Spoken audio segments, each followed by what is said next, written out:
I'm David KANG, professor at the University of Southern California and director of the Korean Studies Institute. I think all the countries have a role to play. South Korea is clearly the most important country, but in many ways the actions that, say, a China, particularly a China and a Russia and a US can take, can move the process forward. And I think what we're seeing with China right now is an attempt to move diplomacy forward, which is what they've always asked for. So in many ways, I think they're going to play a supporting role, but also a critical role. For example, in many ways, what I think North Korea has tried to do is to follow their Pyongyang line. It's very clear. They want nuclear weapons, but they also want economic development. So in many ways, a China or a South Korea that find ways to interact economically with the North can help draw out the country, bring it into the international community, and hopefully affect the lives of North Korean citizens with more access to better markets and better goods. I think, the thing is that, like, when we think about my country first or trade protection, those are American moves, and those are American moves that probably are going to be more temporary than not. I mean, Trump can do a lot of damage to the regional trading order. But the thing that we overlook, so again, look at you, look at here, okay, right in between. The thing we overlook is that regional trade in East Asia has been driven by East Asian countries, not by the United States and not by China. We forget the Trans-Pacific Partnership, TPP, was not a US containment policy. It was not a US policy. It originated with the countries in the region as a way to move forward, even though the US wasn't interested in it at first, then became interested, and now is back to being not interested. RCEP, the Regional Community for Economic Partnership, is not a Chinese initiative. It is an ASEAN initiative. Both of those are regional trading orders. And the thing that we overlook is that East Asian countries are working together now, despite what the bigger countries are doing. And I think that trend is only going to continue. So in many ways, when we think about the future of regional trade, I think there could be some big spats and there could be some really damaging trade wars between the US and China. But fundamentally, the countries in the region are moving forward, and they've been moving forward, and that's only going to continue. As political scientists, we spend so much time focused on institutions and the rules of the game. The older I get, the more I realize that those are actually secondary, and what really matters are leaders and the values they espouse.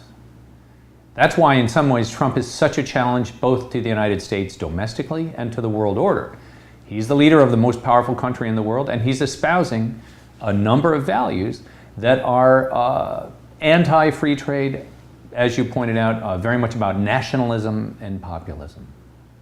On the other hand, the role then for other countries is to espouse the values of free trade, human rights, liberalism.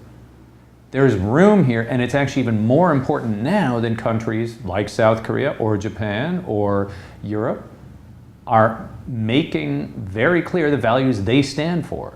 And that's what's going to happen. These things are being decided today. The fear that, let me start over.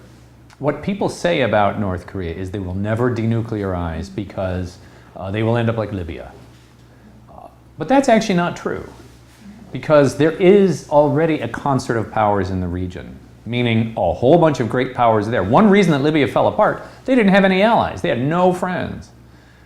We may not like it, but I cannot imagine that China lets North Korea just be cut up apart and disassembled.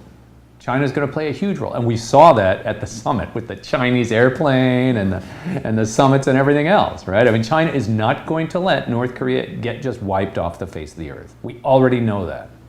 So the point of a regional security concert of powers or something will be to codify that, to make it clear that the US and China, and probably Russia and Japan, understand the security of both South and North Korea is incredibly important, and they all come to some more open or formal agreement that that they will watch out for each other's interests on the peninsula.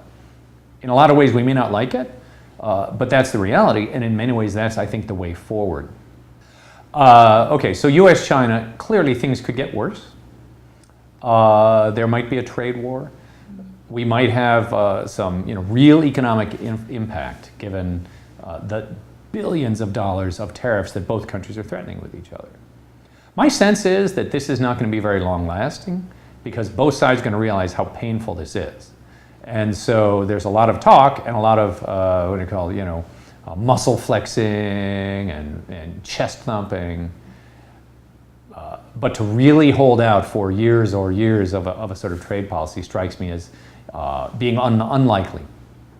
The larger question, though, is we have sort of two competing conceptions for the East Asian region: Belt and Road, China, and then the U.S., the Indo-Pacific, the Quad, right? So a couple points about each.